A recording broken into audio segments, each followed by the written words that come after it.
Mr. Michael, wearing your Chicago hat again. Represent Chicago, the great city of Chicago, Illinois. Did you like that? I did. Good. You know what? I was so glad we were able to get our guest today in. It was a last minute appointment, but we did it. Ladies and gentlemen, I'm so excited that our guest for today is Susannah Flood, who plays Kate Littlejohn on For the People, which, by the way, has been renewed for season 2, which is great. Super excited.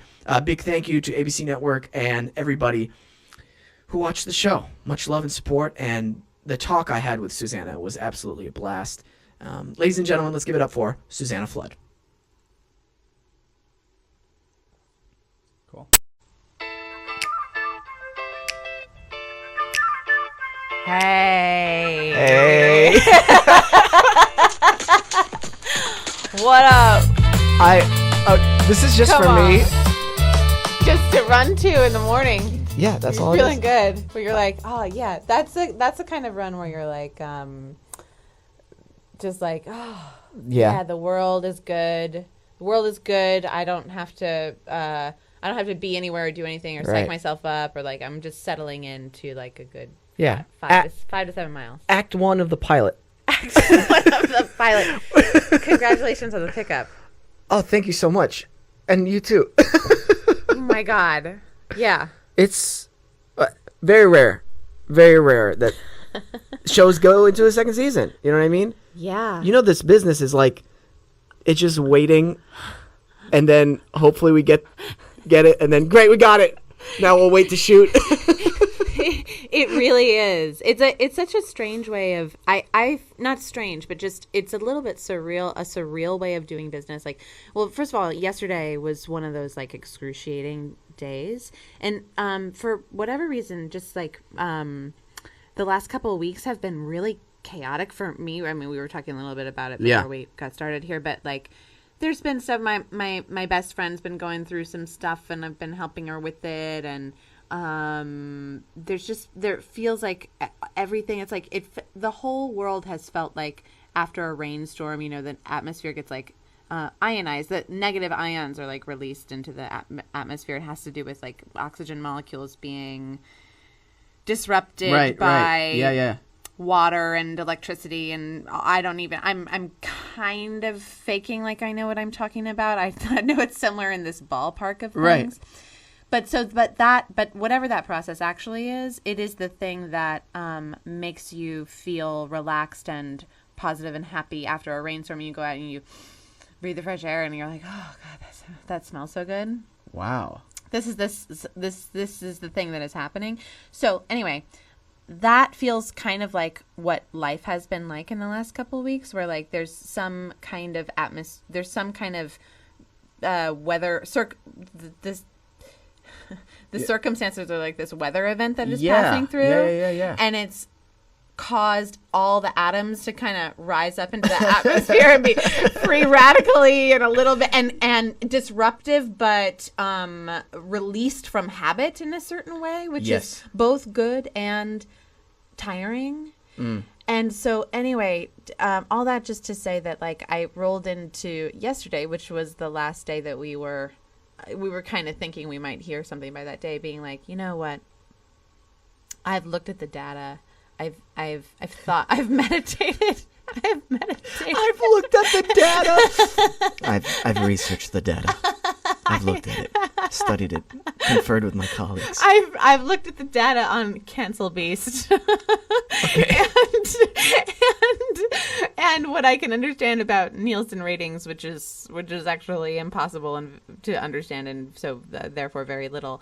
And I've considered both possibilities. And, you know, I feel zen about it, and it's okay. But of course it's not, it is in the grand scheme of things okay, but you're also like, you obviously want one thing to happen rather than another thing. Yeah. And I don't know if you were on any text chains or any like call in to your colleagues to be like, I'm just so nervous, like, you know, help me out. No, I was not. And for my listeners, I'll explain why here. Because, my mind was elsewhere. Yeah. My dad, he's okay right now. He can move his legs and everything. I just want to preface the story with that. Yeah. But he broke his spine last week, fell off a ladder, and it was probably the worst week of my life thus far.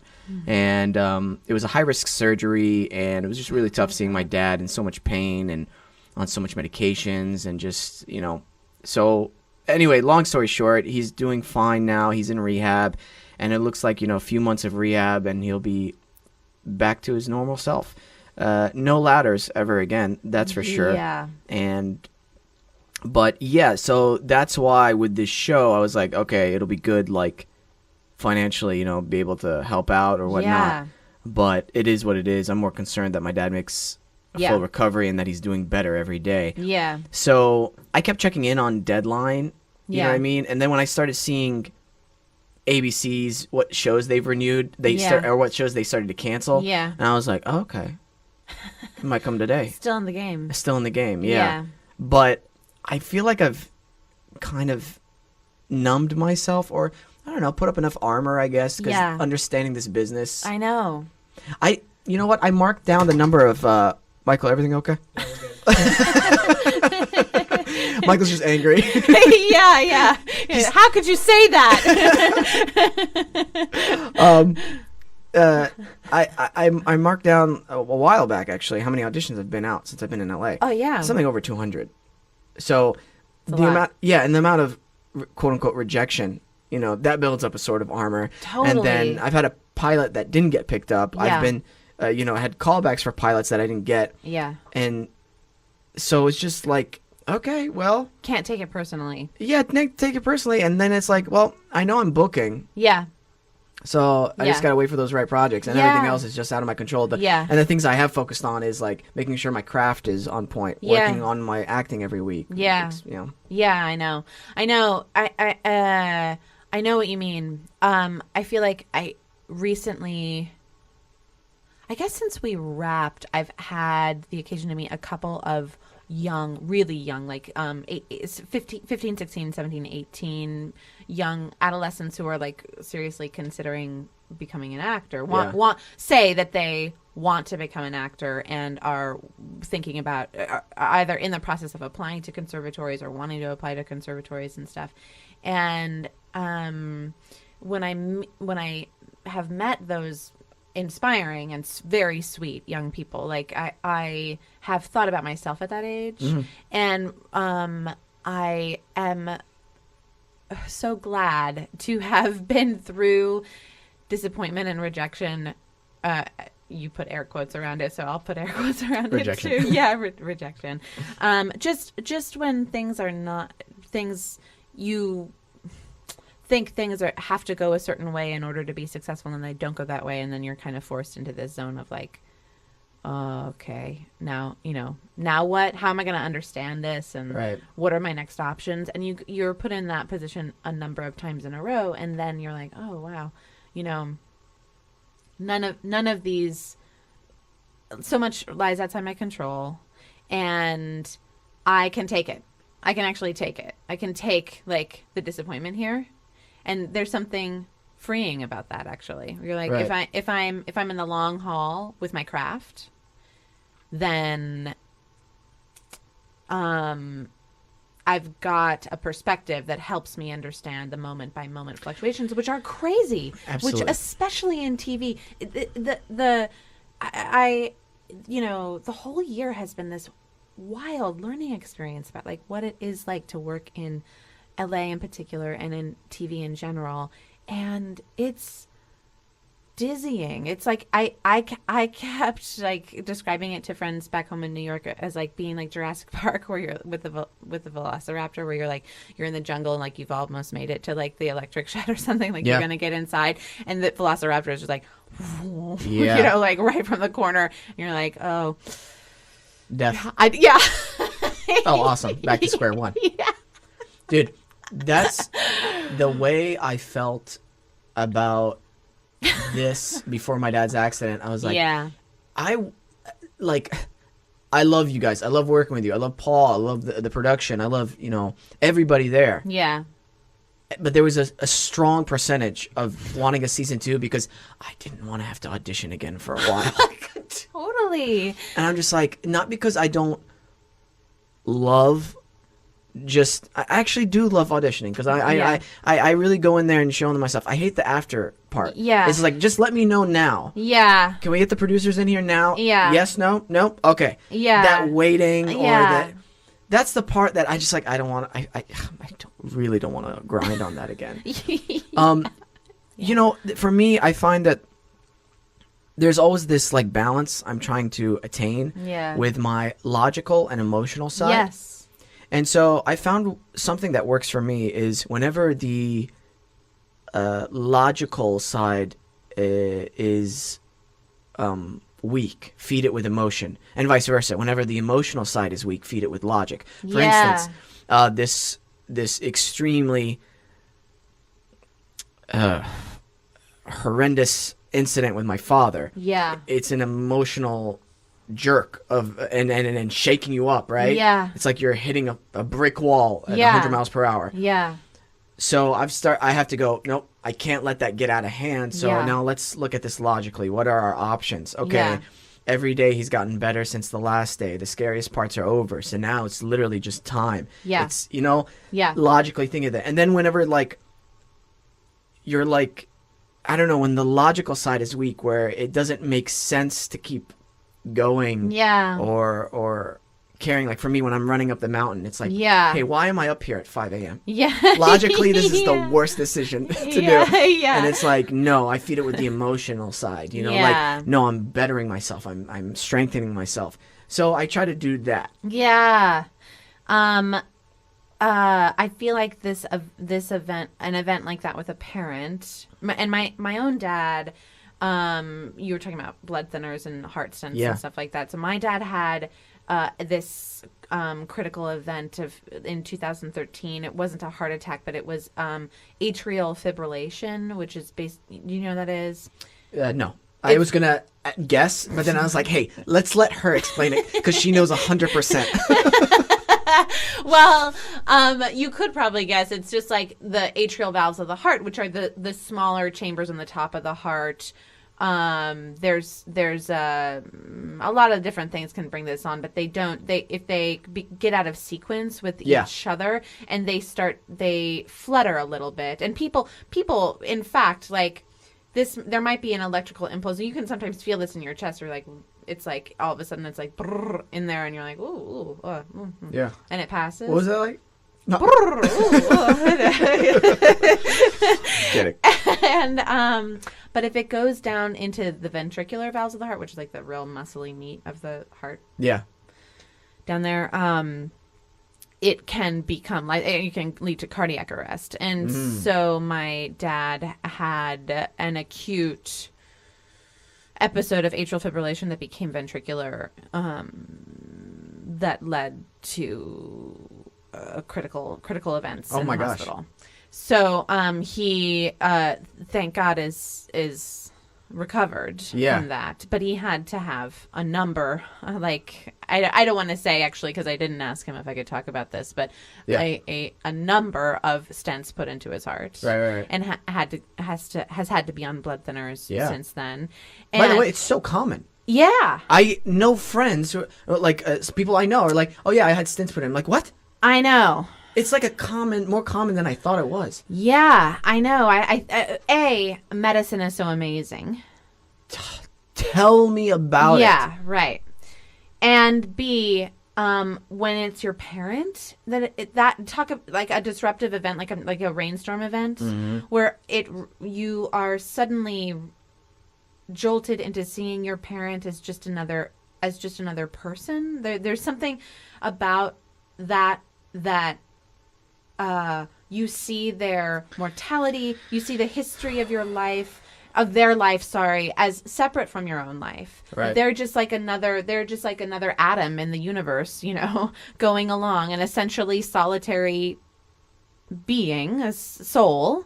And they have relationships, but even the closest relation that at other times in your life you feel identified with that. That's not just Peter. That's my dad. So I put the frame on top of him as my dad. The thing about the Rainstorm thing where you like remove you remove the molecular bonding of your relationship. Now he's just the atom of Peter that's lived a fully human life like I've lived my own life, filled with ambiguity and both positive and negative events, and death is possible. Oh. And that is horrifying, and also useful in the sense that like it actually brings you into a really deep appreciation of your parent, not just what they've done for you in your life and the fact that of loving them as your parent, but of the life they actually lived, separate from judgment, separate from personal investment in that in any way, just on its own terms, you know. And I think that that is in the years that have followed, I consider it like a experience of my own growing up, that I get to see my dad and my mom and my stepmom and the people I love more often in that way than in a purely relational, personal way. And that, you know, that's very... I just find I don't even have a word to describe what that means to me, to be able to do that. It feels like a much more an act of attention that has deepened what how I understand love and the world actually. Right. You know, separate from sentimentality, it's an act of looking at a person, deep concentration on another person on their own terms purely. It's an absolutely incredible life experience to have. Yeah. Especially this one. Yeah. And it's made our unit stronger as a family. Also, let's talk about how cosmic it was. Yeah. That this event happened. Yeah. And then the episode that aired just this last week. Oh, I know. On For the People was the one where Flippity Flop. I know. Tina and Devere Smith's line, it's hard to see your heroes become flesh and blood. Oh my God. And dude, and that's, by the way, that's the episode my parents visited on set and watched. Oh, really? Oh my God. So for me, I'm like, oh my gosh, like it's purely this happened for a reason. It's in God's plan. That's what I truly believe. This is way too cosmic for me to just ignore. Yeah. I mean, the chances of that happening. I know, really. After we sold the store where they don't have that responsibility, they're all like, I'm just like, hey man. Yeah, I know. It's like, my heartstrings. My heartstrings pulling. But it also gives you strength to realize that, you know, if you are trying to be a good person, you do have good intentions, you work hard. Yeah. You know, I truly believe everything happens for a reason. Yeah, there is a cause and effect. Yeah. On a very deep scale to everything. And sometimes, you know, like you said, there's no words, so I'm just like, I'm thankful. I'm just thankful for dude. I am thankful. Like, I'm walking down this, like, just driving, being able to move my legs properly. Yeah. I'm just thankful for all that stuff now more than ever. It's crazy. Life up and downs, and then we're gone. Right, Michael? Yep. You're East Coast based. Yeah. Why? No, I'm kidding. Actually, okay. One of the first TV jobs I ever had, I was like a guest star on a show that I won't get into, and I showed up on set, and I was like feeling very. Sorry, I'm just gonna move it for you. Yeah, there we go. You're good. Boop. You're like, yeah. So I was a guest star on this show that was coming back for like a later season, and I was thrilled to be there and really excited, and I also felt a little God, I don't know, this feels politically inappropriate to talk about. No, do it. Well, I felt a little bit of tood from some of the regulars on the show. Oh, okay. And I was like, that's unnecessary, you know, like I was just observing that a little bit. Okay. And so we were like walking to set with like one of them, and I was like, It was okay. I'm gonna correct that statement. It was less that there was like attitude. It was more that I was just like sussing out like what's the nature of the relationships between like the regulars and the guest stars on this show. Like, can we talk? Are we gonna, or am I gonna let you do your own thing? Like, is there like a social structure that I should sort of stay within here, or is it kind of like free and open and everybody's just like talking?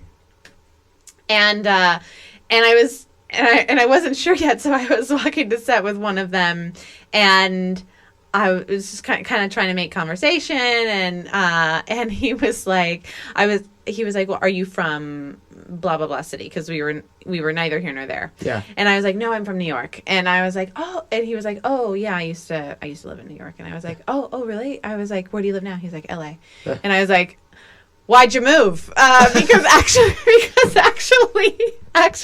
I can actually think of like a lot of reasons why you would move to LA from New York. Yeah. And he did not get the joke. And he was like, he was like, and I started laughing to try to indicate that I had made a joke, and he did over the laughing was like, more opportunity. And I was like, okay, that's cool. I won't try to make any more jokes. I was like, no, message received. I didn't bring any reading to the set, but on the lunch break, I will go get my reading in the trailer, and I won't disturb you again.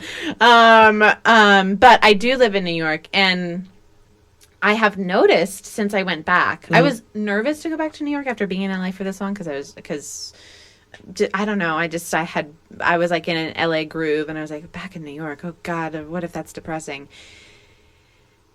And then I got back, and it was awesome, and it has been awesome. It's great. And now I'm worried about coming back to LA. Well, we are like, and here's the thing. I'm on the opposite end of the spectrum. I'll work in New York. Yeah. You don't like being there? No. Why? Why? You haven't hung out with me there yet. You know what? That's true. I will curate the city for you. Hey, next time I'm there, if you and Ben can help me with that, I'd appreciate that. Definitely. Well, you should ask Reggae. No, I don't like him. I hate Reggae. Reggae Jam Page. Reggae Jam Page. I don't know how to say your name, sir. I don't like you. I said it. It's my podcast. We Sam's World, baby. I'm rich. Prime time. He can say whatever he wants, Reggae. You're not here. You're not here to interfere on your own behalf. You're not here to argue and disagree with me on my show. Yeah. And you're not here to tell me not to talk about all the things you do not want me to talk about. Yeah. This is Reggae and I, our personal dynamic is me not respecting his boundaries just over and over again. Well, that's okay. It's great. Keep going it. I support that. I thought you might. I feel like you need somebody in the world to be like, Go. Yeah, go. I'm an insider. Like, when couples are fighting, I will sit back and watch. Oh, like, get popcorn and I love it. We gotta talk about the videos that you watch on your phone. Do you remember when we were shooting the final episode? Sorry, it's so vague, and like everybody's like, what videos? Oh, we gotta talk about the porn that you're watching. That's right. Dude, by the way, that episode where like they what are their names? Oh my gosh, where Sandra and Allison think Jay is watching porn. Oh yeah, that was great. Oh my god, the people's comments were like, wait a minute. What we thought he was watching, porn. Yeah, it was funny. I mean, that would have been funny, but what would have been funny is to cut to Jay, because I feel like Jay actually watching porn would be like all blushy and giggly and like nervous and like, I gotta turn this off. You know what? He probably clicked on a link he shouldn't have. Yeah, he's like, no, guys, it's my client. Never mind. And then you'd find a way to blame it on Kate Littlejohn. That's right. The things you say about me during the season, I take every single one of them personally. Good. And I'm like, that is so harsh. I know. Food poisoning over you? What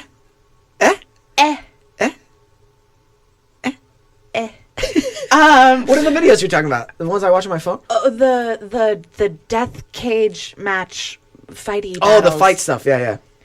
The death cage match fighty stuff? Well, MMA? That's death cage match. Wait, hold on. I feel like I'm gonna be really frank. Oh, here we go. When we were shooting the season finale. Yes. And we were shooting on USC, the USC campus, and there, we had. What's your character's name again? Jay. Hi, Wesam Keish. Nice to meet you. For the people, I almost called you Seth. Which you should take as a compliment because Seth / Ben and I have to do so much stuff together also in the show. So anyway.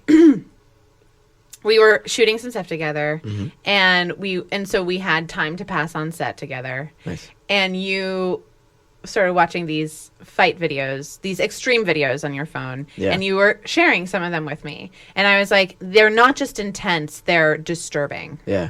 And you were like, I just find this totally fascinating. I just find this totally fascinating that people are like this, and I like seeing like the human behavior. Yeah. And I was like, yeah, I get that. But there are a lot of different ways to get that on YouTube, and you are choosing the most provoking version. Yeah. There was in particular this like fight where like two pairs of people were kind of like egging each other on. It seemed to be at a party. They were like surrounded by a crowd, and it looked like they were maybe gonna fight, but it wasn't gonna turn serious. Like, and one of the it was like couples tennis, and one of the players and one of the couples kind of did something nasty, but brush offable to the other guy, and then the other guy just ran over and picked that guy up. I know the exact video. Yes, and threw this guy down on to his head, flipped him over his shoulder, and threw him into the concrete on his head, and his whole body goes limp. Yep. Immediately, and it genuinely looks like he's been killed. Yeah, he's just knocked out. He's like ragdolled. Here's the thing. And you watched it. Yeah, I did. 4 times in a row. Multiple and times. Forwarded it immediately to a bunch of people. And I was really disturbed. Yeah. And I've never been able to get that image out of my head. I'm so sorry. No. No, but I want to talk to you about it. Okay. Because it's so because I've wondered a lot about like why that extreme, what it is about that video that you're really interested in and looking for. Okay. So, a little background on me. Ever since I was a kid, loved martial arts. Loved fighting and stuff like that. Joe Rogan explains MMA or just like any type of MMA really. What does MMA stand for? Mixed martial arts. Oh. Like any type of fighting. Like, it's high level problem solving with extreme consequences. That's a very compelling definition. A very logical definition, too. Yeah, very, very, very. So we can both agree that there's very evil people and people who do evil things in the world that harm innocent people. Yeah. And I've always had this pull to be like, ever since a kid with the martial arts, to like defend the people who need defending, you know, or like the army defending the small town against like 10 times the amount of army guys that they have. Like that's always just appealed to me. Yeah. So in order to protect, there's this wonderful quote I read, in order to, protect innocent people, sometimes you need men who are skilled at violence. Uh-huh. So, yes, it is extremely violent to look at without any context, which you looked at. Yeah. But I'm going to break down that video for you. Yeah. That, I don't know what they were fighting about. Yeah. At all. Yeah. So, let's take it 2 scenarios. Yeah. The little guy who provokes the big guy to come chase him back and pick him up and throw him like a rag doll, okay? Yeah. Let's say he's in the wrong, just for this scenario. Okay. And then I'll give you the next one. Let's say he's in the wrong and he did something and he's just provoking. He has this big ego. Well, that's going to be a nice little lesson for you, buddy. You can't just attack somebody literally who looks like 3 times his body weight. Yeah. I mean, he looked like a foot taller than him, too. He did. It's like, hey, you have to be like the most skilled martial artist in the world. Yeah. And then you would still have trouble with a guy who weighs 3 times as much as you. Yeah, yeah. Do you know what I mean? Yes, I do. I mean, basically what you're saying is like you have to be conscious and responsible towards reality. Right. Yeah. Let's take the second scenario, which I highly doubt just because of the way everything was happening. Yeah. Let's say that guy did something and hit his girl, hit his woman, or hit his sister. Yeah. And he wanted to retaliate. Okay. Somehow. Yeah. You should have practiced more martial arts. Found a more effective method for retaliation. Exactly. Okay. Because those to me are good lessons also. When I watch stuff like that, it's like the crowd mentality too around you. You got to be careful for that. You got to be careful of your surroundings. I mean, he picked him up threw him on a table. No, he throws him on the ground. Was it on the ground? Yeah, it was on the ground. Yeah. I remember there'd be some kind of table or something. Yeah. I've seen so many. They've probably all. Yeah. But do you know what I mean? So Yeah. that's what attracts me to those kind of things, to see, oh, this is what this person did in this scenario. Yeah. Oh, this person seemed very hesitant. This person immediately, before the fight started, was very alpha. Yeah. But then when that person made the first hit on the face, he got super beta and like lost the fight. Yeah. I like seeing how people all of a sudden shift in those moments of extreme, like, high stakes. Yeah. Because I think it shows character. True character. Yeah, definitely. That's a great point, actually. I don't like the violence. I'm sorry to interrupt you, but No. let me just clarify. The injuries are not fun. Yeah. The post-traumatic stress of the injury afterwards is possible and not fun at all. Yeah. That part I don't like. Even the actual hitting. Yeah. I'm not a fan of violence or fighting. Yeah. I've only sparred. I've never been in a real fight ever in my adult life. Yeah. So that hurting someone is not appealing to me. Yeah. But mixed martial arts is. Yeah, I hear you. I think what I hear you saying is the kind of titillation of watching violence is not the appeal. No. What is the appeal is like seeing how character is revealed in a series of high stakes actions, like you said, with extreme consequences. And with elevated stakes, even if they're just, it's funny. That particular definition of MMA, I feel like I can use the acronym now since you explained it to me, is wonderful and harkens back to like what you're saying about the logical and emotional side, because probably the experience of being inside of that is a very emotional one. It's not for unless you have trained your mind in this way, is probably not a logical one. It's an instinctual one. It's a hormonal one. It's an emotional one. And so the heat underneath it all is like really, really, really high. And to see how character is revealed through a series of actions that are not a product of like conscious reasoning, but are more a product of instinctual reaction is fascinating and very useful for an actor.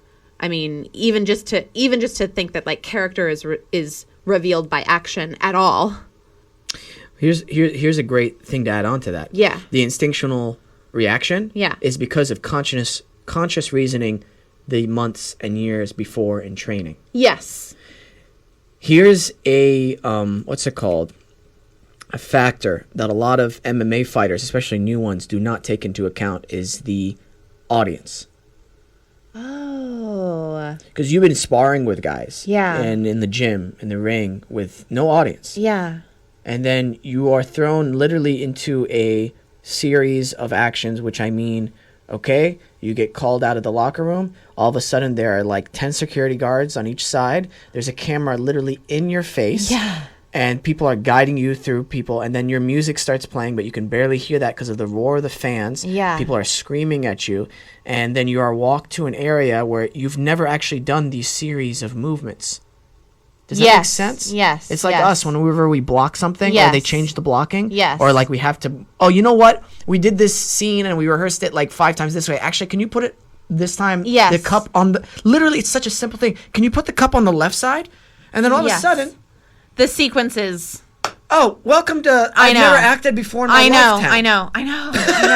That is so, I hate that feeling. So that's what and a lot of times they could be one of the best fighters. Yeah. And that will throw them off completely. So anyway, sorry to interrupt. Go ahead. No, God, no. I bet that really does. I mean, that makes me think about working in theater and the importance of the audience in theater and how scary it is at first. That moment where the audience gets introduced as an element in the evening, and ultimately it is the reason to do theater. It is the great compelling argument theater has in its own for its own existence as a medium is the presence of live people who are as important. They're what they are reacting to and their character and getting to know them and the particular alchemy of the evening between like the things you've been thinking about consciously for the months of training / Right. rehearsal and the live moment of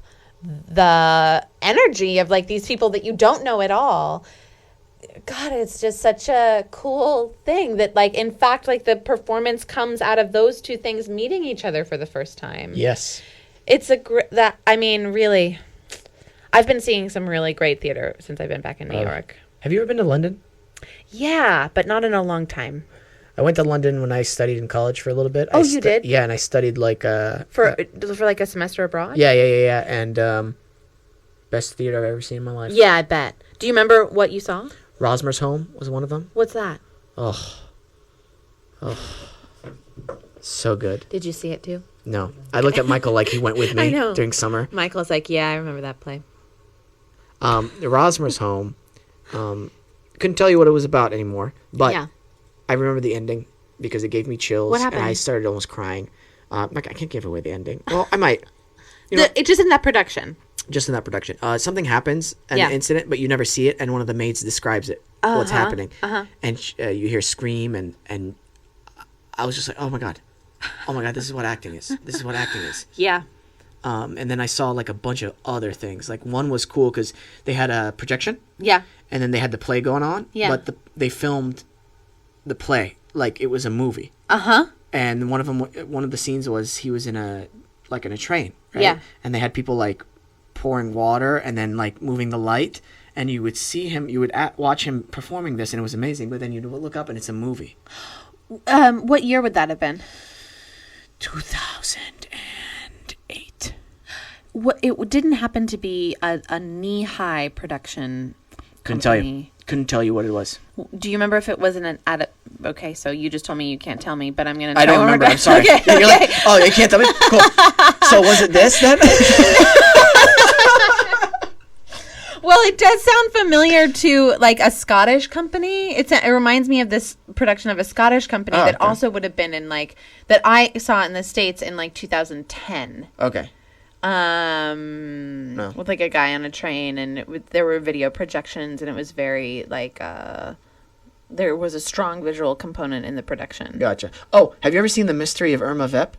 No, but I know Everett Quinton, who was the original Whoa! Irma. Yes. Are you serious? Yes. Oh, I saw that in Minneapolis, and oh my God, it was the best. I was like, oh, what is this show? It's amazing. I know. That was in the Bedlam, and his partner who wrote it. God, the guy's name. This is gonna kill me. He's Robert. I feel ignorant, but I'm not gonna be able to remember it, I guess. Okay, that's okay. But anyway, it's one of the best plays, and I agree with you. Yeah. There's something magical about theater, and the audience doesn't realize it. If they're a good audience, they subconsciously and internally affect the performance as well as a whole. Yeah, which I think is incredible because especially if you're doing a comedy, you gotta wait on those laughs. You can't. Yes, you know totally. But even just like it's such a like I know we talked a little bit about meditation while we were shooting the first season, and I feel that like live performance is that practice for me because the moment by moment unfolding, listening to the show that night is such a profound and difficult, challenging practice. And it is a practice, and you do it 8 times a week, and the more you do it, especially in a long run of a show, the more you let go of judgment of like how it goes on a particular night, and just observe it again on its own terms, and that's just so profound. I was in a couple of years ago. I was in a play that ran for a while, like 6 months, and it was the some of the best acting lessons I have ever received, because by the time we were at the end of that run, I had done the play so many times that I could release, I mean, any idea, any thought of like where I should be in a particular moment in the show, and just be wherever I was. And I think, you know, I frequently have thought and said and tried to practice that, like, the idea of like coming into a character is the acting is basically like a relaxation process, and that the by degrees that I can release an idea of like who I think the character is and what I think the character is doing in this moment, and just be doing what I'm actually doing, and accepting all the conditions of my Susannah's reality in the moment, whether I'm hungry or bored or tired or sleepy or excited or distracted or hot or cold or whatever it is, and be like, okay, so Kate is all those things too. And by degrees that I can do that, I improve my acting and allow for something real but by allowing for something real like that to happen. So anyway, in this long run,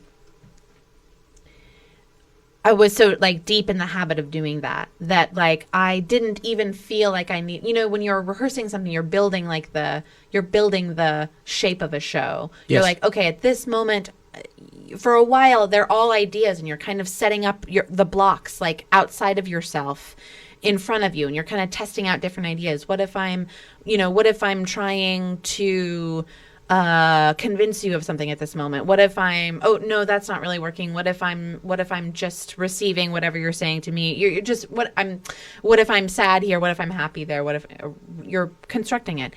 And so there's a part of you that is like trying to understand and observe what you've set up at first, while also being inside of that reality. And so the great thing about this run was that, like, by the end of it, I didn't even feel like I needed to understand intellectually what I was feeling. That it didn't matter whether I felt like happy, sad, was crying or not, like was laughing or numb or desperate or just exhausted or whatever it was. It really didn't matter. I didn't need to predict it or understand why I was feeling it. I really could just say the language and allow for my internal content to be whatever it was. And I really can't tell you like how freeing that was, and what a thrill it was to feel that, and my capacity for that as an actor in front of other people on a stage. Yeah. That it could really be complete in that way. You only get so many like circumstances that conspire to teach you those kinds of lessons. So I'm not trying to toot my own horn by telling that story, but I'm trying to like talk about like how lucky it is to have a circumstance deliver you an opportunity to learn those kinds of things. Oh my gosh. I'm on the same page with you. I think one of the most incredible blessings of being an actor is the fact that I've gotten to have so much more empathy for people. Yeah. And understanding why people do the things that they do. Yeah. Understanding their core beliefs. Yeah. Understanding what do they want? What are their intentions? Yeah. And then I'm like, oh, this person's not really that bad, or like, oh my gosh, man, you're such an incredible human being. You turned out the way you are despite those things. Yeah. Like, so I think there is also an empathy with other people, but also an understanding and a questioning of self that comes with trying to understand characters in a play. Completely. And encounter with self. I mean, my dad used to always talk, because, you know, my dad was an acting teacher. So was my mom. Oh, okay. Yeah. So, and I'm an only child, so that's why I am the way I am. Garrulous. What garrulous? What? Talkative. Ooh, I like that. That's a very eloquently put way of saying talkative. Thank you. Garrulous.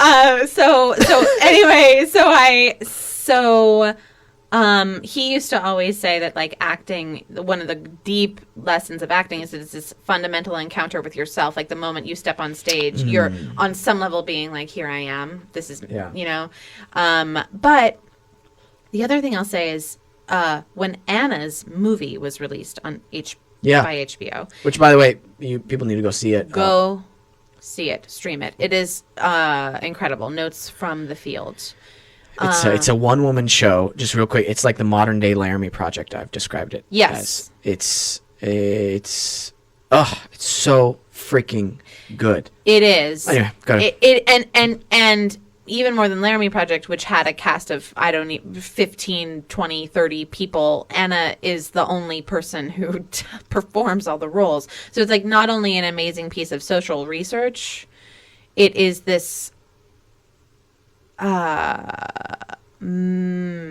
trying to find a word, virtuosic feat of acting craft where she's had to create a physical, vocal, behavioral vocabulary for all these different people inside of herself.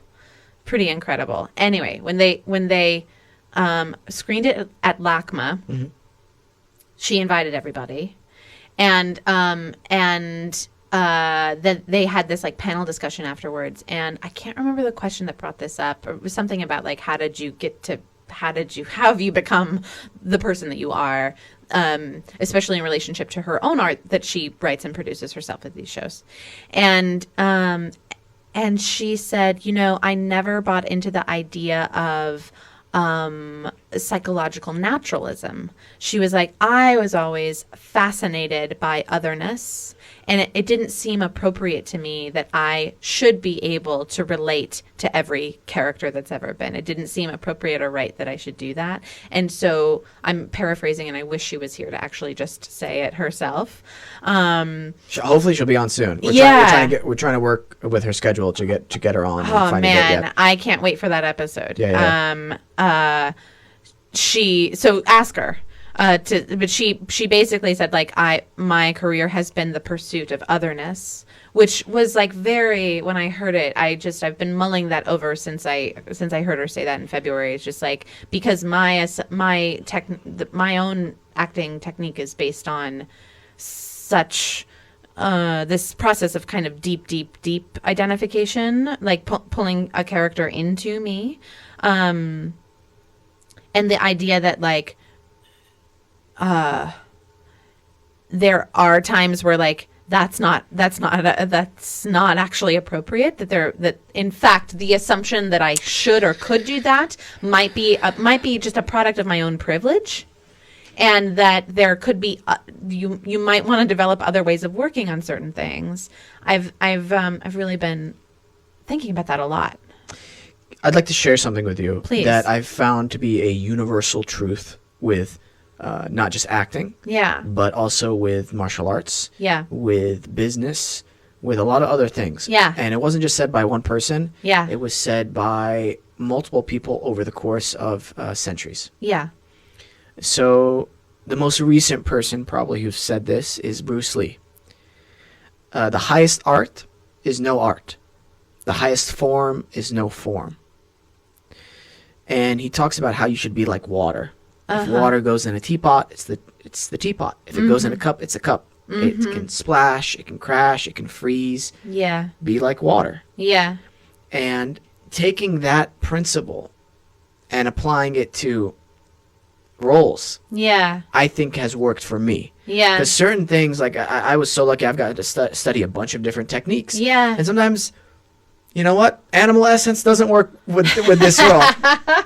But sometimes it does. Sometimes it does. Last episode, animal stuff totally worked. Wait. Oh, yeah. See. Musashi even talks about that. He even says be nowhere and everywhere. Basically stating that you should be ready for anything that should happen, any kind of attack. Always be at a balanced state so you can move anywhere. Some of the best fighters are so well rounded that you're like, there is no weakness to this guy. So that's something I'm sharing obviously with our listeners, but also with you to explore more, and like the stuff you're really weak at, like the stuff you personally, Susannah, are really weak at. whatever please tell me. whatever those things are. I don't Yeah. know. You're just so fucking incredible in the show all the time. Yeah. But for me, I'm so glad I did improv all through high school, and I performed completely. even in the summertime. I performed with a traveling group because I feel that helped me so much make strong choices and not be afraid to make strong choices and look like an idiot. And be like, Completely. Totally agreed. The one thing that I love thinking about is like take your work seriously as you possibly can. Take yourself not seriously at all. yes, And acting, again, this little nugget is from my dad. He was like, acting is nothing if not controlled humiliation. oh, Isn't that good? Is it Mr. Flood? Mr. Flood. Mr. Flood should be a t-shirt. Holla. Oh, maybe we should make a t-shirt. Let's do it. And by we, I mean if you want to make it, that's fine. I'm going to make it. I'm going to make it. I'm going to sell it. I all of a sudden I went through the logistics of everything, and You're I'm like, I'm helping my family, making a podcast and running up a mountain every morning. So you can make the T-shirt, and I hope you make one for me as well. I'm okay. Actually, I like that. I actually like that. Can we? Yes. Michael, let's. That Maybe might you be could Google how to make a T-shirt. That's so while easy. we're making it. By the way, side note, there's a million fucking websites on how to like make your own Yeah, t-shirts. but which one of them are good? Here's the thing about Consumer Reports. They're not publishing enough reports. Hold on your horses, ladies and gentlemen. Here's the thing about Consumer Reports. Get on it. There's more out there. There's more out there besides cars and refrigerators. There's TV. There's television. There's t-shirt printing companies. There's sock websites. There's Wait, you said sock websites or just socks and websites? No, sock websites. There's sock sites. Sock sites. There's all kinds of stuff that could be covered by you, Consumer Reports. And I need help. And wallpaper. Could you get on wallpaper, please? I'm just telling you that when you start on a project or an idea, you have to start from scratch. Yes. And you got to learn as you go. And that so is true. actually an investment of time and effort. And money. And money. Well, that's the reason. Meet the reason why I haven't wallpapered yet. That is an expensive thing to do. Welcome to Wesam's world of the podcast, but Of wallpaper. Of wallpaper. Wesam's world of wallpaper. Buy That's that pretty website. good. Buy that website, Michael. Tick, tick, tick, tick, tick, tick, tick. Done. Whenever I get into something, a hobby, there goes $1,000. I'm not joking. I don't think you are. First of all, I thought in that before you got to the price tag, I thought you were going to there goes a month of my life, which I was like, you don't even need to tell me that. I feel like I know that about you already. There goes half a year. Out of nowhere.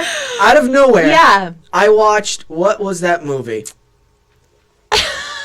Hold on. La La Land, right?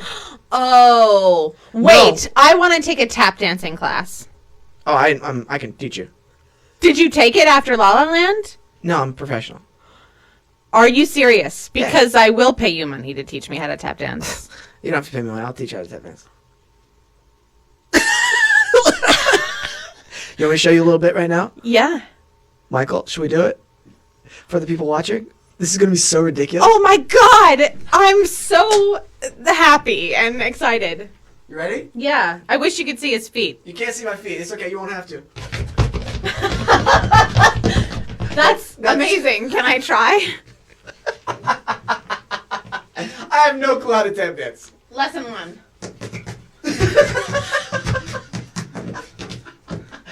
Oh my God.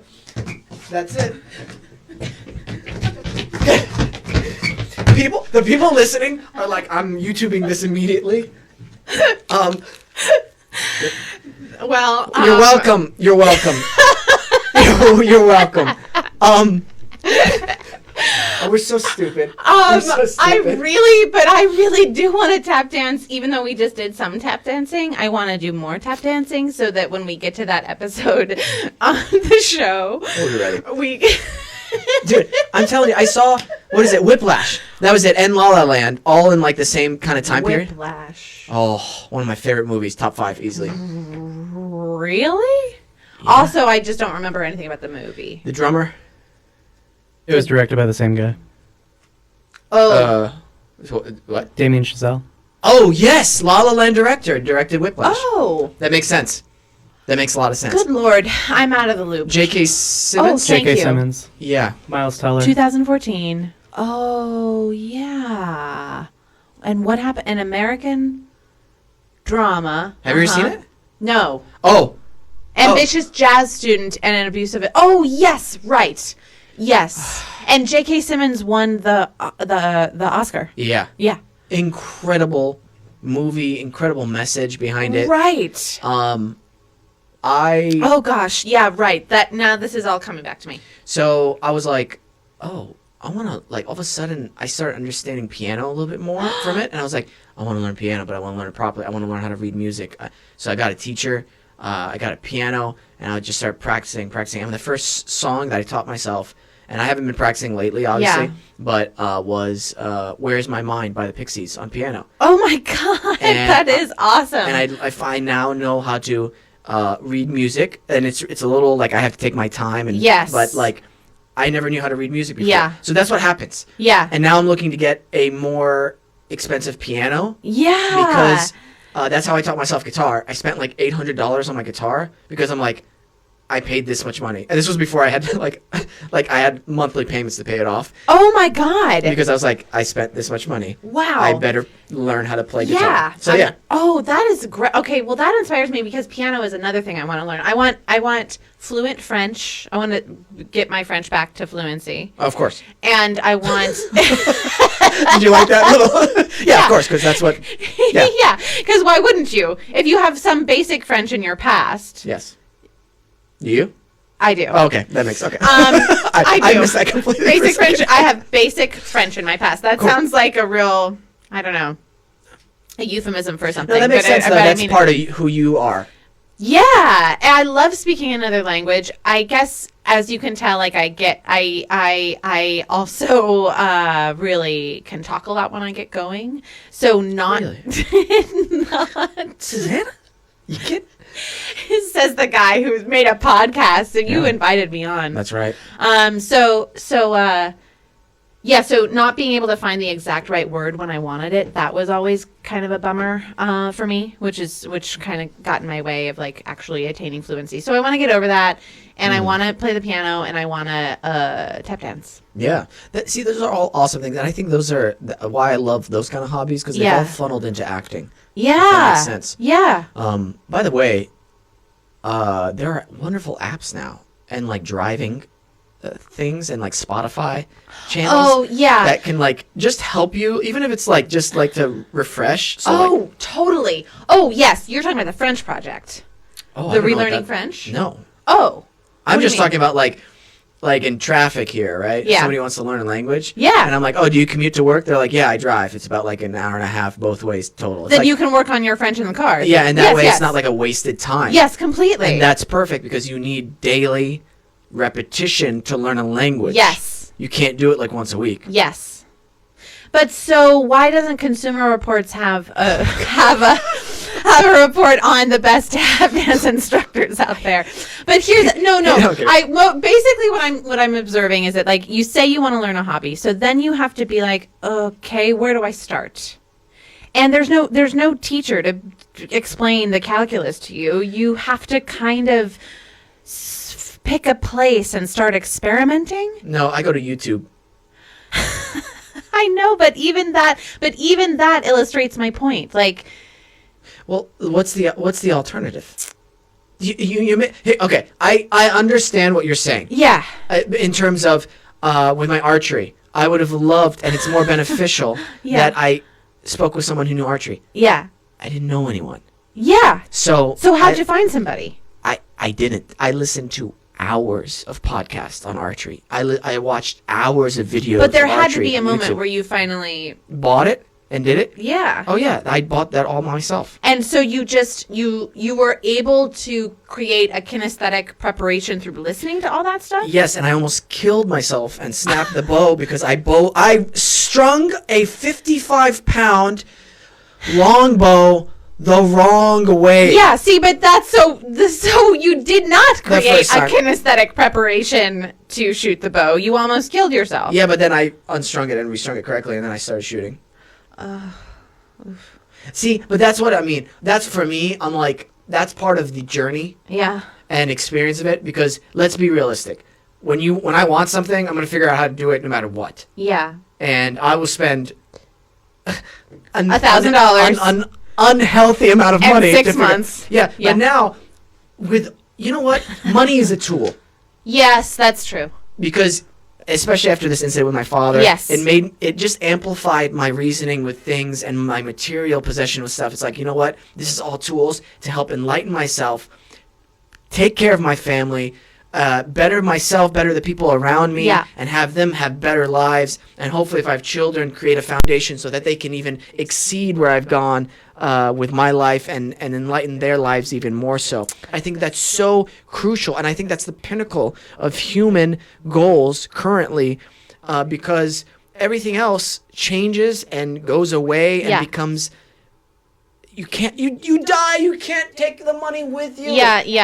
Anyway, yeah. that's all. Yeah, and at the same time, it's like hugely important for doing the things that you just. It does create a sense of security and a sense of freedom, and just Yeah. feeling those things. Oh, yeah. Is permission to imagine more Yes. for yourself and others, and also it has real practical life consequences, is that you can pursue those things. You know. I you know what, the things I've learned on piano, the things I've learned about jazz pianists. Yeah. Oh my gosh, my teacher was telling me about them. Wait, so you do have a piano teacher? Yeah, I haven't gone to her in a while, obviously, but she was the one who taught me. Her name, Karen Workman. She was actually on my old podcast and Actors Anonymous, and she is one of the best human beings in this. Her and her husband are like. They're like the way they raise their kids, or it's like Yeah. the way my parents raised me, Yeah. with such high moral values and love and Yeah. discipline and just good ethics. And their children, actually, Tia. Oh yeah, sorry, I'm looking at Michael like it's news to him, but one of our previous social media Yeah. producers Yeah. was is her daughter, Oh, okay. and that's my music, and she is a master pianist. Oh my God, I may want to take some lessons from her when we come back. Hey, When I'm back in LA. Hey. I can make it happen. Can you? I'm your plug. Please. Do you know what that means? Plug? No. That I found that out from my brother. Plug walk. Can we play plug walk? So a plug is a term for the person who can get you your drugs, which I was not aware of. My brother's taught me this. There's a How does song- he know? My brother? Oh, well, because he's in music. Yeah.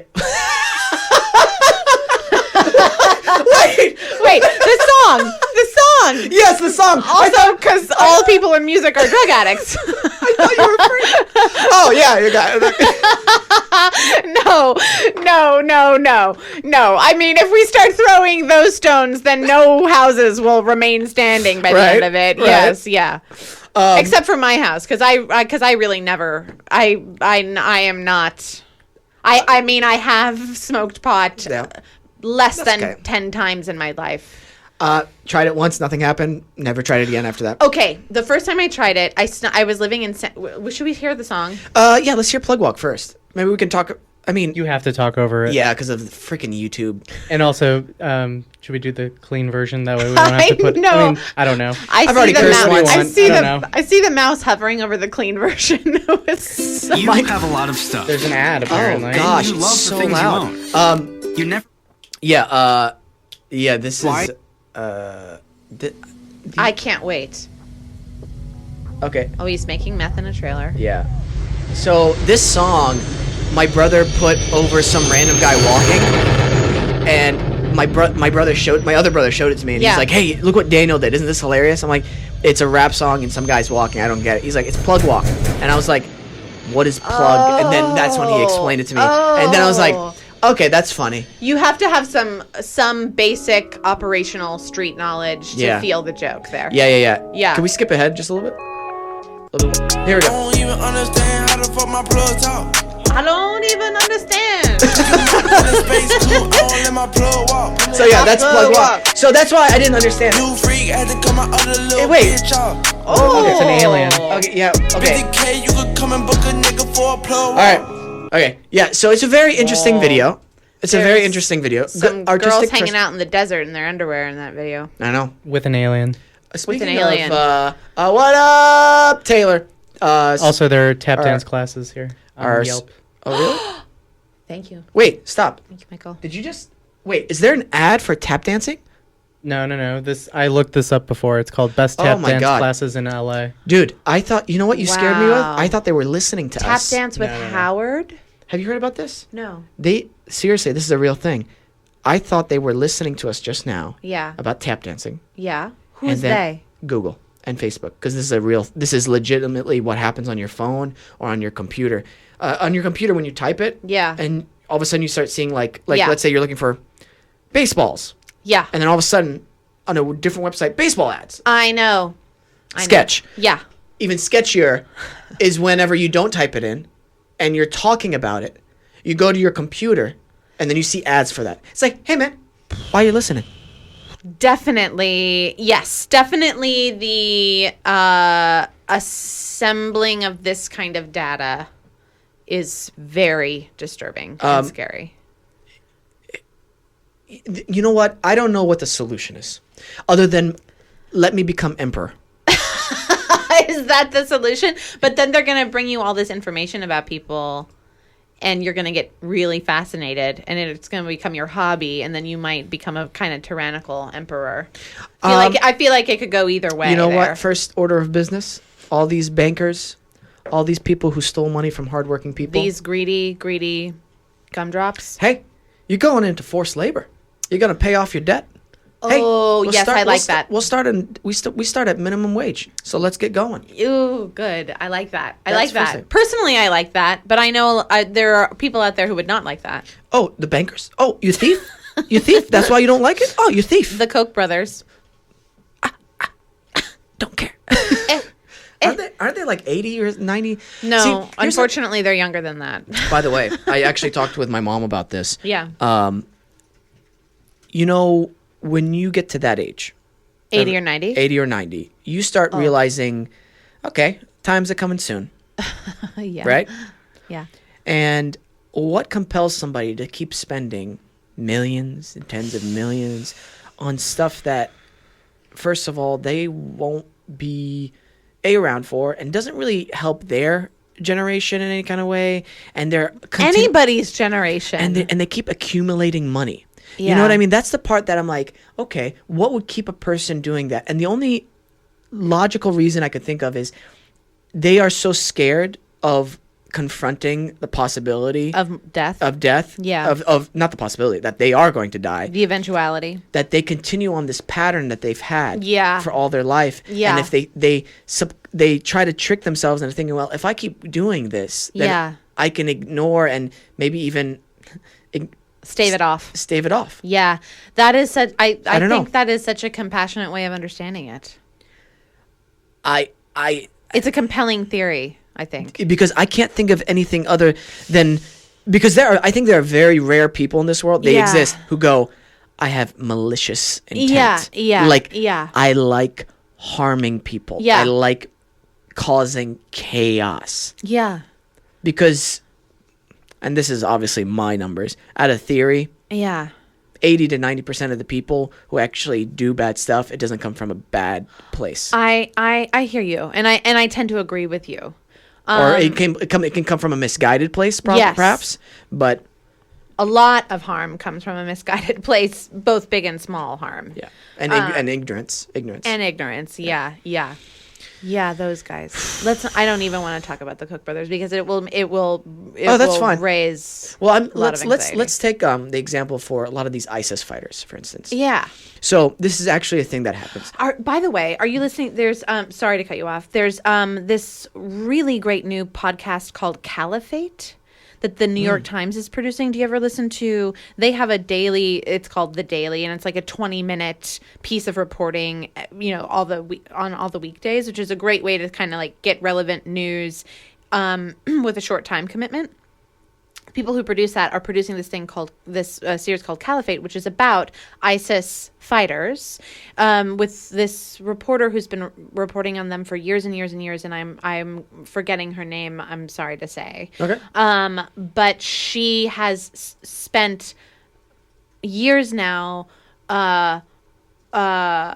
going to countries in the area to investigate ISIS fighters and try to understand them and get to know them and speak to them. Very interesting. And it is a very curious, open but sober kind of conversation she's seeking to have, with the goal of really understanding those people.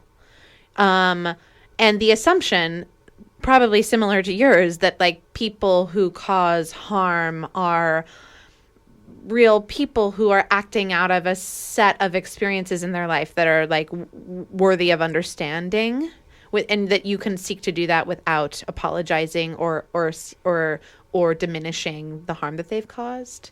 And what she's able to investigate and reveal by having these conversations with individuals is so complicated and compelling,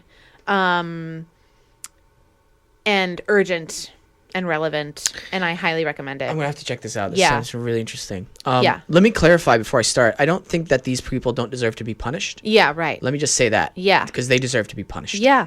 And yeah, because Yeah. my family's been personally affected by these Yes. people. Yes. So, you have someone who lives very poorly. Let's say they're in poverty, extreme poverty. Yeah. And you have some rich Saudi Arabian guy. Yep. Because he's trying to destabilize a certain government that is literally the same type of government, just the reason they don't like each other because one is Shia and one is Sunni. Yeah. He will go to this young man, or he will have an ambassador go to this young man and tell him, hey, if you go fight, if you become a suicide bomber, your family will be taken care of. Yeah. Money-wise. Yeah. And you will go to heaven. Yeah. And this is someone, when we say this to, if some random person came up to somebody in America and said this, you would go, oh, you're a freaking crazy person and I'm calling the police. Leave me alone. Yeah. But put yourself in this person who's in extreme poverty, who has no education, Yeah. can barely read and maybe write. Yeah. No, like, has had to, like, beg for food or work hard labor. And so when you have somebody who's a smooth talker Yeah. come up to him and be like a man of God, Yes. of yes. God, the ultimate authority, Yes. and say, hey, it's in this book. And when you die, you'll get 72 virgins. That's right. Yeah. Yeah. And Then, sorry, I was just going to say, then what will this young man will be like, well, of course. yes. Of course I'll do this. Yes, and this person like us is doesn't want to die, doesn't actually want to die, and wants on some level the desire to have had a meaningful life. Yes. Is a reaction to our own mortality, and if that is phrased as you are entering a heroic, purposeful battle for faith, for something that is larger than you, that you can be a part of. Right. That addresses an existential fear that many, many, many people can relate to. Right. You know, and we're all on some level, even people who are living in poverty, I think subconsciously, I wonder if this is just like an aspect of being human. I don't think this is what people would call a first world problem. I think the desire to have a meaningful life is probably rather deeply exists in some instinctual form in the human condition, and there are lots of different ways of addressing that Sorry. desire, you know, and in fact, like, this recruitment into extreme behavior could be a misguided attempt to fill a need that we all feel. 100%. Yeah. Now, of course, this is just one case. You know, some people are like this. Yes. Why do you think a lot of people in the government want to subdue people from getting a proper education, from getting a proper shot at life by having a good job that pays well, so that they can enjoy themselves, take care of their family, and then enlighten their minds? Yeah. They're scared of that. Yeah. Because they know they won't stay in power if that happens. Yeah. Yeah. Because they know what they've been doing is screwing people over. Yeah.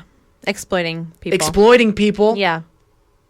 For their own gain. Hey, no red flags are raised whenever the House of Representatives and the Senate don't follow the same health insurance rules or the same pay rules or retirement rules as everybody else in the country. They're literally called the House of Representatives, and they have more benefits than the people they represent. Yeah. Doesn't have any red flags for anybody. Yeah. That kind of stuff. I'm like, I don't know the solution to it, because sometimes you just want to shake a person, but you can't do that because that doesn't solve anything. I know. Well, but this is why an act of listening, because you have to go to those people and really spend some time there and figure out why it is that they see something like that so differently from the way you see it. And there are, generally speaking, reasons. It's not just because they're stupid. No, it's not. And they are. I'm not saying that. I hope that didn't come out. It doesn't come across. Okay, didn't come across like that at all. I'm just saying that it's very from the point of especially in issues where you feel passionately about it, from your own point of view, it is maybe impossible to understand why someone else doesn't see it that way. But if you're seeing it in a fundamentally different way, it wouldn't be. You have to work and ask questions in order to understand what the nature of the difference is in the fundamental way you're seeing the world. And what I find really frustrating in our general political discourse is the tendency on both sides to write off the other side as if there were no reason, as if there is no reason for understanding the House of Representatives in a certain way or voting a certain way. There are reasons for those people based on their life experience. Absolutely. You know? Sorry, I'm listening. I'm just of course. You know what? I think you're right. I think the majority of people. Yeah. Again, I'm going to say 95% of the people. Yeah. In the world. Yeah. Want a good. Want a house over their head. Yeah. Never have to worry about food. Never have to worry about if something happens to them medically. Money is the last thing they have to worry about. Yeah. They want to make sure that they're able to provide for their family, have a good life, take care of themselves, work hard. Yeah. It just really blows my mind. Sorry, for those people listening, I haven't just gone off the deep end and just started crying. I just written a little note so that my producer Michael can get into my phone. It's okay. You know what? That's what it is. If you need to get into my phone, that's the code, Michael. I don't know why I had to everyone. It's 1358. That's how you get into my phone. Don't give a shit. We're not gonna beep that out. I'll just change it when I get home. Oh I just like the image of you having got off the deep end and being crying, just suddenly overcome by emotion. Yeah. There's so many levels. This past week has just been you just look at everything, and it has just amplified what's really important in my life. Yeah. And that's why I love this podcast. Not because I love myself and I put myself on the cover. so narcissistic. But because I love having these types of conversations with awesome people. Yeah. And I love sharing these conversations with people because that's one of my favorite things to do. Yeah. I feed off of you, you feed off of me, and we grow because of it. I know that sounds so cheesy, whatever you want to call it, but it's true. Yeah. It's like food for the soul. Yeah, it is. So, I mean, what else are you going to spend your time? We only have a certain amount of time on the planet. Thank you. And we can choose to spend that time in a lot of different ways. And it seems to me that it's better to engage in whatever is happening fully with your full attention. Right. So that you have an opportunity to experience something. Absolutely. Rather than just kill time until you die. I can't believe we just done an hour and a half already. I know. We still got a little bit more. Are you good? Yeah, I'm Okay. good. All right. I want to talk about I kind of want to talk about your work on the show. Okay. I just I'm think you're nervous. so great on the show. Oh, thank you. You too. I'm mostly what I want to say is that like, I mean, I could easily tell you this off the air, but it just feels like, why not? Okay. So, because I remember a lot of our conversations throughout the process for dating from like when we started working on this in February of 2017, getting ready to shoot the pilot, where we talked a lot about meditation. You talked a lot about meditation. Right.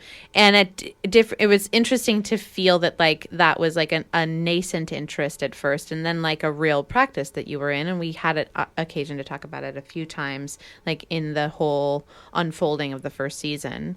And I think about those conversations a lot when I'm watching the show because of because of how bright your eyes are in a literal way. Like you're alive, you're present, you're very clear-eyed, and I feel like I just see that. I see that as a palpable thing on camera. Oh, that's really cool. And I just think it's so useful and so compelling. Awesome. Yeah. I'm glad. Yeah. I'm just trying to be present. That was the biggest thing. That was my biggest goal. Yeah. Working on the show is to be truly present unto what was going on, and Yeah. I'm happy that resonates with you. Yeah. So, Yeah.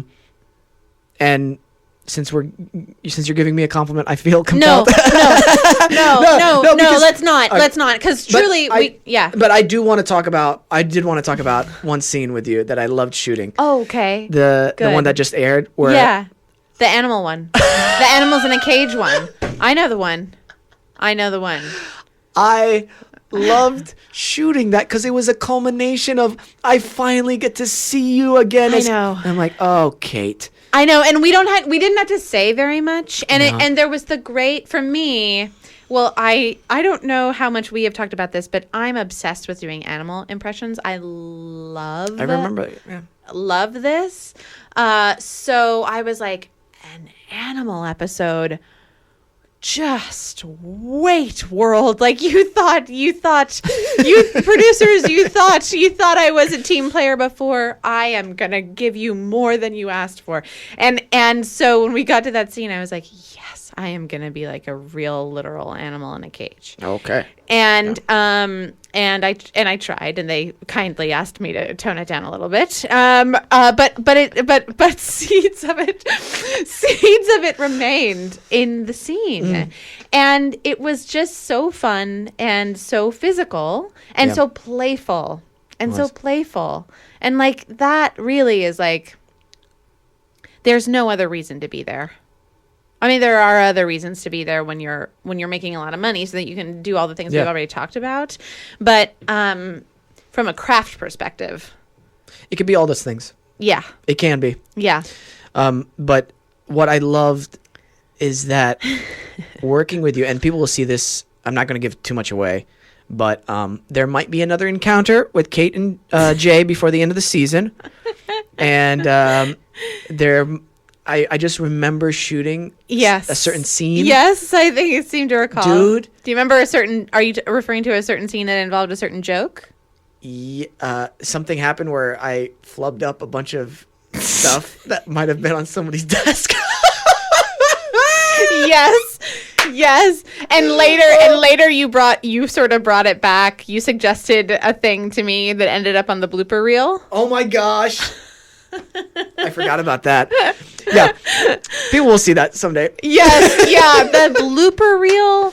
great. So, after they showed us the blooper reel, I was like, at least 25% of that has to go in the final edit of the show. I truly believed, especially, and I said to Paul, I was like, you have got to put like 25% of that in the show. And he was like, that's a terrible idea. I'm not going to do that. And I was like, no. I was like, no, really. And he was like, no, really. No, and I was like, no, but for these reasons. And he was like, that is all fascinating. It's still a terrible idea, but I'm still, Paul, this is still my pitch for it. Because when surprising stuff happens like that, you can see it in this way of like bringing life to people's faces and spirits in the moment, and you want to have a lightning in the bottle quality like that. Yeah. And in particular, there was all this stuff with like door handles coming off in the prosecutor's office, which is actually very true of like the actual Southern District of New York prosecutor's office. The building is basically like falling apart. There was this long article in the Wall Street Journal about how it had been infested with bed bugs multiple times. What? And yes, all this stuff. It's like actually it's a government building with a bunch of civil servants working in it, and it therefore hasn't received any attention or money or investment in a very long time because they're spending their money. They are strapped for resources, and they have big responsibilities, and all of their resources go towards those responsibilities. I think the culture down there really, they kind of feel proud of their grittiness in that way. But design wise, that's kind of like different from like how the prosecutor's office is supposed to function on our show. Right. So I was like, I loved that handle coming off because it was just like a little bit of that, but like not too much of it. Dude, there was one scene in the last episode where I'm like, oh, they cut me getting up. You've seen the last episode? No, excuse me, the last episode, the animal one. Oh, the animal. I keep saying flippity flop. Flippity flop. Flippity flop is the proper name for it. Yeah. But I was like, yeah, thank God they skipped that part because there was only one take where I got through that door correctly. Because people don't realize I had to pick up my jacket, not my like suit jacket, my jacket, my bag. Yeah. And exit in a weird way. Yeah. That felt weird. It didn't look weird on camera. Yeah. And then grab a door handle that kept breaking off. And I'm like, in the prosecutor's office, was it when you come to visit Ben's? That is the one. One time it came off in Ben's hand. Yeah. And he just like looked at it, and then he set it down on a stack of work by his door and like exited anyway. And I was like, that's funny. Keep that. That is brilliant. I don't know. Obviously these are the kinds of things. I feel you. Yeah. I feel you. You know what? Something I love about the show, and this is kudos to Paul and everybody at the post production. Yeah. The balance of levity and seriousness with certain scenes, because I'm leaving Ben's office furious with him, and it's a really like kind of pivotal moment, like for me, like attacking the prosecutor's office, from a selfish place, but from also a truthful place, like, oh, you can spend your millions of dollars of resources to prosecute an innocent guy. Yeah. And then a company's actually screwing people over and you won't do anything? Yeah. Yeah. I know who you guys are now. Do you know what I mean? Like, I do know what you mean. I don't agree with your perspective, but that's fine. Oh boy. Just a character. Susannah, just a character. No, I'm kidding. And then like the scene right after it, to break up that like tenseness, it's like, oh shoot. Yeah. Like, oh God. What are they gonna say to each other? And he's so petrified of you, Jay. It's just like, where's the elevator? Not petrified. I guess he's just like, I really want you to love me I want you to love me by the end. You know what? You're asking a lot. I know I am. Who knows? Maybe. And I want Kate to, appreciate Jay and understand that he's actually a really... I have always said that. I say that in the pilot episode, buddy. I say, you could be a good lawyer. You know what? That's true. But I don't like the way you said it. Coming from Jay. It needs to be more complimentary. That is are we absurd. Are we in character still? Well, as you know, as I've explained on the show today, I don't really observe the difference. Okay, that's fair. I can't change who you are. I can pray for you. Yeah, I can only take care of my side of the street. That's and true. Not take anything you say or do personally. That's true. I cannot take you taking me overly personally. Is Then where would we be? we gotta look at the intention. Is your intention malicious? Probably. Yeah. But Yeah. Is my intention to provoke you? 100%. Yes. 100%. 100%. Yeah. No, seriously, I'm so thankful we have a season 2. Yeah, and just I to know. work with the caliber of actors and artists man. and storytellers and a crew and the EPs on the show and the writers and I love what the show is about. Mary Howard. I get to see you again. Mary Howard, everybody. Reba, our props, my prop partner. I hope we get a lot of the same crew, and by a lot I mean too. all. Yes, I want everyone back. I want to see Kati Can- in the hair makeup trailer. Can I give some behind the scenes secrets or like fun stuff? Our push-ups that we love to do. Me, Chris. Push-ups. I do push-ups. Oh, you do I it? do You've done it with push-ups them? before important takes. Do you do the? to gather the energy in my face so that I don't have to play it. Oh. Yeah. I'm talking about stuff we do like every hour. We get like 50 push-ups in. You're not part of that group, are you? Did I ruin it for you? Yeah, you just totally ruined it for me. That sucks. She didn't know she was in that group. 50 push-ups every hour? Yeah. You didn't do any like high knee jumpy things with me when we were shooting our stuff. No, but there was other people who did that. I think the hair and makeup people were doing stuff. Yeah. That's not what I'm talking about. Oh, well, I don't know. Susannah.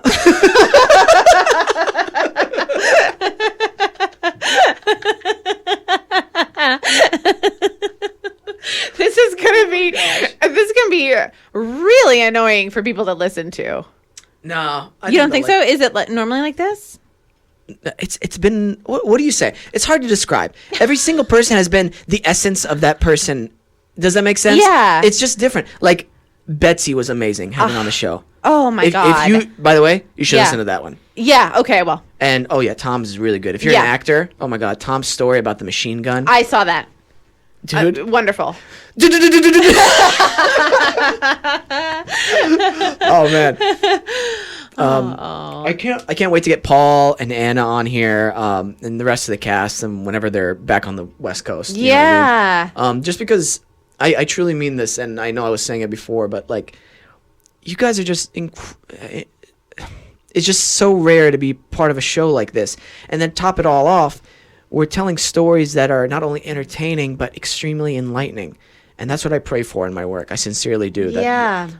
I think that balance is hard to come by. Yeah. And we found it. Yeah. And I hope we get a great time slot. I hope Yeah. we get a good episode count. And whatever happens. But I know that when we come back, it's going to be guns blazing. I agree. I couldn't agree more. I mean, I feel like I do feel one thing I love about the group is how seriously everybody takes it. I mean, everybody is working so hard at self-perfection, and I don't mean that in like a rigid, judgmental, dark way, but Yeah. like this notion of like provoking each other to pursue more Yeah. of what I'm capable of, more pushing ourselves Yes. on each other.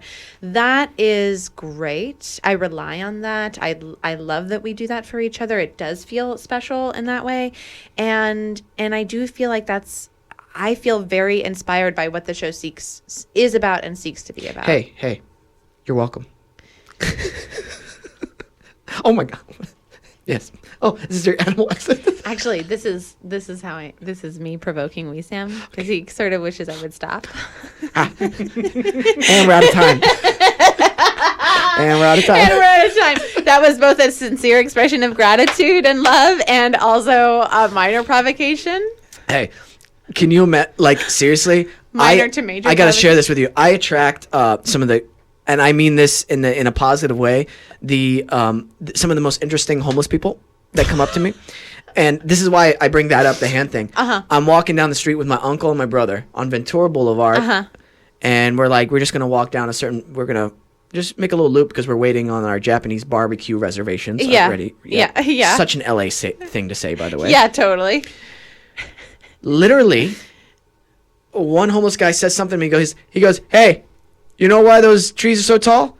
And I go, are you talking to me? He's like, yeah. I'm like, and by the way, when I'm approached by a homeless person or a crazy person, I make full eye contact and I'm present because I think they don't get that kind of respect a lot. So I want to try to at least give them that. Yeah. So I say, oh, those trees? Oh, I don't know why. He's like, because they grew that way. And I go, that's funny, man. All right. Have a good one, man. Yeah. Just, Okay. Yeah. But he's right. That's part one. Okay. All of a sudden, Yeah. I feel a hand come up and touch me right here and touch me right here. I'm with my brother and my uncle, and I see them ahead of me. Yeah. And the hand has come up behind one of those gray electrical boxes, like on the side for the street lights. Yeah. And it's this lady, and she looks a little out of it. And I'm like, oh, hello. In my mind, though, I'm like, oh, this is an incident. Yes. This is an incident about to happen. Yes. And she has a piece of tape in her hand, and she's going, this will help get the lint off. And I go, oh, thank you so much. Just turn around slowly. And my brother has his hand over his face. And it's just like, and my uncle's just like, and I'm just like, it's okay, let's just keep walking. Let's just walk. Dude, I'm like, why do I attract? Because you are that open. I guess so. Because you are that open. But, anyway. You're basically asking for it. I am. I really am. But, Where did I start? Why did I bring that up, actually? why not? Oh, shit, what were we talking about? Petting your hand. Oh, yeah. That's why. That reminded me of her in my personal space. I'm glad that I reminded you of that lady. Yeah, because I'm not a fan of, like... my gosh. I take that as a sincere compliment. That is... That... No joke. Yeah. No joke? That is the nicest thing you have ever said to me. That's such a lie. That is the sincerest, that is the most loving kind. That you remind me of a crazy homeless lady? That's the sincerest thing I've ever said to you? Yeah. Okay. That's fair. Okay. We're almost, we got somebody coming in soon. Otherwise, I'd literally still be talking to you. No joke. This could be a 3-hour podcast. Promises. Okay. But yeah, okay. Don't go chasing waterfalls. You're like, please be happy with the 105 minutes we just had. Promises. What's that song from? Promises. Oh, yeah. Oh, I know. Oh, it's Peaches. Never mind. It's Peaches? Yeah. Sucking on my titties like you wanted me, calling me all the time like Bonnie. Check out my Chrissy behind. It's fun all the time, like sex on the beaches. Wow. What is in the bed of the peaches? That song is called Peaches? Yeah, It Peaches. was given to me on a mix of songs by a friend. Yeah, so yeah. I know the song, but I don't remember it that clearly. That album- and I never knew what it was called. Yeah, that album has a lot of like sexual, Raunchy songs. Yeah. Her live is a very like raunchy, like not nudity show. What are they called? Like not strip shows. Michael? Burlesque. Very burlesque. Yes. Raunchy. Yes. I want to tell you one thing before we go, which is that I love RuPaul's Drag Race, Okay. and I don't listen to a lot of pop music. So one thing is that that I love about RuPaul's Drag Race is that it introduces me to great pop music, but like usually by like several years behind. So I just from the third All-Star season, I learned about Anaconda. And I now know all the words. And Yes. so I'm I wish someone would invite me to karaoke. Hey, I'll tell you what. We are doing, first of all, for our castmates, we have a big party that I'm hosting on the West Coast for this cafe that opened up. I did a Kickstarter thing. Oh, yeah. You remember that? Yes. I still have that available. Now that we have season 2, we're definitely going to do that whenever that yay. happens. We Okay. can do it later on in the year. Yeah. But we also need to do a cast karaoke because I know. they did it for my 30th birthday this last year. And oh my gosh, So fun. you got to see Drunk Wesam. I know. I can't. I still regret that I was unable to be there. No, it's okay. But we got to do a whole we have to properly Yes. plan it, and then I think we should have dinner at somebody's house. I think we should have I would love to have you guys over for dinner. that sounds amazing. I don't have a couch or places Oh! to sit. I'll have to See? sit on the floor, That's literally. fine. That's fine. Really, though? Because I'm yeah. telling you a real thing. I don't mind. You know, like Arabic culture, we usually just sit on the floor on like mats and stuff like that. It's really like comfortable. and stuff Okay, we'll do it like that. Yeah, it's totally fine. Okay. I was gonna say to you, excuse me. Next time I have fight night, I do a little thing, and I'd love for you to come. And if you're on the West Coast, Is it going to be like that video we talked about an hour ago? no, it'll be an MMA like rank. What I do is, if it's a good fight, like Yeah. I know like 2 really skilled fighters. Yeah. At least one is like a really skilled, or like one of the bouts is a really skilled, 2 skilled fighters. Yeah. I will do it because you watch like 2 people at the pinnacle of their careers and their skill and craft. Yeah. Oh my gosh, it's so freaking intense to watch. So I'm going to say this would never be a thing I'd seek out for myself. But for that reason, I would totally... I will take on the night. And I don't mind like breaking it down for you why it's intense. Okay, You know what I mean? then let's like, do it. Oh, like tonight. Holy shit, are you watching Lomachenko tonight? I thought you were a boxing dude. No, Michael. Michael's mic is not turned on. Not worth turning the mic Did on you for just- that one. Did you just sign language to me? Yeah, Michael is like, we only have a few more minutes. Like, let's not spend time on me explaining why I'm not watching the match. Lomachenko, my agent, Yeah. showed me who he was. Your agent did? Yeah, he's a boxing fan. Oh, okay. Susannah. Lomachenko. He makes Lomachenko. Yeah, he's Yeah. Ukrainian. He makes Ukrainian. world champion boxers Yeah. look like Cry. no, he makes them look so bad. Yeah. Wow. I adapted one of his training techniques. I paralleled it with acting. Uh-huh. Here's how. Okay. It's a lot of it's hand-eye coordination and problem solving as a boxer. Yeah. And seeking out patterns. Yeah. So one of the things he does is he does a lot of mind like mind building techniques. Yeah. So he'll have a board of like numbers, right? It'll Yeah. be like little squares, and in each square there's like 1 through 9, but they're set randomly. Yeah. And they're backwards. The numbers are flipped. Oh, cool. And then he'll have to like, count from like, not 1 through 9, it'd be like 1 through 100, let's say, or 1 through 50. Okay, count from 50 backwards, and you have to find 50. Okay, 49, 48, and the numbers are backwards. And then once he gets to like the 10, like 40 mark, there's like these little Jenga blocks. He has to stack them up together, like, parallel with each other. And it's really hard. You have to keep still. Yeah. And then he'll go back to it. Wow. Yeah. So like with my acting partner that we do on Sundays, sometimes yeah. we'll be like, you know what? We'll never do the scene like this, but let's just do it in this way. Yeah, completely.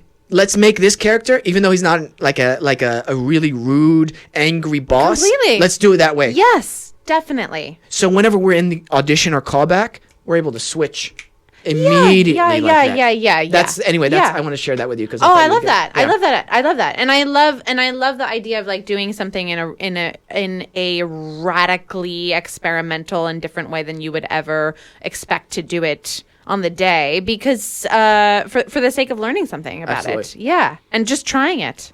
Yes. Yeah. Yes. Susannah, thank you so much for coming on. Thank you for having me. Literally, these 2 hours have gone by so quickly. So quickly. They can find you on Twitter, Instagram, and I'm not really active on Instagram. Okay. I don't want it on my phone, so I haven't really learned it, but you can find me on Twitter. I am so jealous of that. You're not that jealous because you're very adept at it. No, yes, but that doesn't mean I don't want to be on. The time I was in the hospital with my dad, Oh, yeah. it was kind of Freeing not having to Yeah. constantly check Instagram. Yeah. No, there's an account on there, but All right. yeah. All right. Yeah. You're on Twitter, though. I'm on Twitter. You're active on Twitter. Yeah. Yeah. You can, and she'll tweet back at you. I will. Hey, love you. Love you. All right. And we're out, people.